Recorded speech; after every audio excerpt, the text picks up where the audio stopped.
Hey, what's up everybody? I just wanted to hop on here to make a quick video to discuss the newly announced DJI Mini 4 Pro. So as you guys know, if you've watched any of my videos over the past year, that I've been using the Mini 3 Pro over this past year, and I've gotten a lot of really amazing footage and images out of that little drone.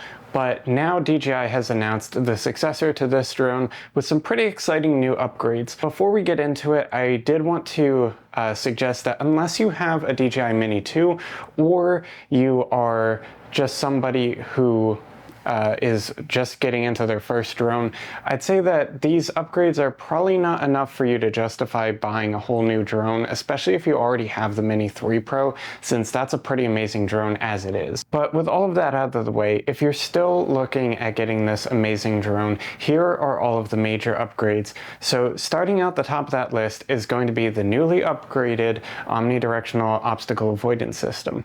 So if you recall, the Mini 3 Pro was actually the first drone in the Mini series to have forward, backward, and downward facing obstacle avoidance. But with the Mini 4 Pro, you're actually getting a full 360-degree obstacle avoidance, which brings it perfectly in alignment with the Mavic 3 and Air 3 platforms. So that's a really exciting new thing. Another major update coming to the Mini 4 Pro is the inclusion of Occu-Sync 4.0, which is of course going to be giving you the best transmission stability in the business. On their website, DJI claimed that you can get between 10 and 20 kilometers of signal before your signal starts to break up, as long as there's no obstructions and there's a low interference area that you're working out of. Generally speaking though, no one's ever really complained about the performance of DJI's signal strength, and so I think that this is a pretty nice thing to have. You're getting amazing signal performance, and that means that even in closer quarters, you're going to have fewer signal cutouts and interruptions to your operations. So that's a really good thing. On the topic of transmission, now because of that O4 system that you get with this drone, you can also have the option of using the RC2 or getting it with the DJI RC2 controllers. And personally, I would recommend spending a little bit more money to get that RC2, since I've been loving the ability to use the Mini 3 Pro without having to worry about connecting my phone to the controller and getting notifications or other things like that that would take my attention away from my current mission and my filming. But regarding this camera, which is arguably the main reason why you would want to get a drone in the first place, I mean, it's so cool to be able to have a flying camera. We're going to be getting the same 1/1.3-inch CMOS sensor that we've had in the Mini 3 Pro for a year now, but with the software and hardware that are doing back-end processing, this is actually going to allow the Mini 4 Pro to get even more quality out of that same sensor. So now we're looking at getting DJI's HLG or D-Log-M profiles, both of which are going to be 10-bit 420 color profiles. Unfortunately, we're not getting 422, but it's still 10 bits, so that's really great because we can apply more aggressive color grades than ever before. They're also going to be easier to work with since D-Log-M is more supported in programs like DaVinci Resolve than DJI's older D-Cine-like profile, which was on the Mini 3 Pro. So that's a pretty nice upgrade.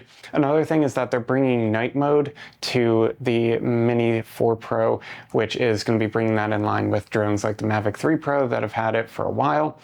And the Mavic 4 Pro also pushes video even further by allowing you to record all the way up to 4K at 100 FPS, which is pretty crazy for those of you guys who like to record slow motion video out of your drone. You're no longer limited to just 60 FPS anymore. And you can still retain the true vertical shooting mode, where the camera module actually physically rotates 90 degrees on the gimbal. So that's another really great feature, since you don't have to worry about cropping in on a 4K image. You get the full sensor readout when you shoot in vertical on this particular drone.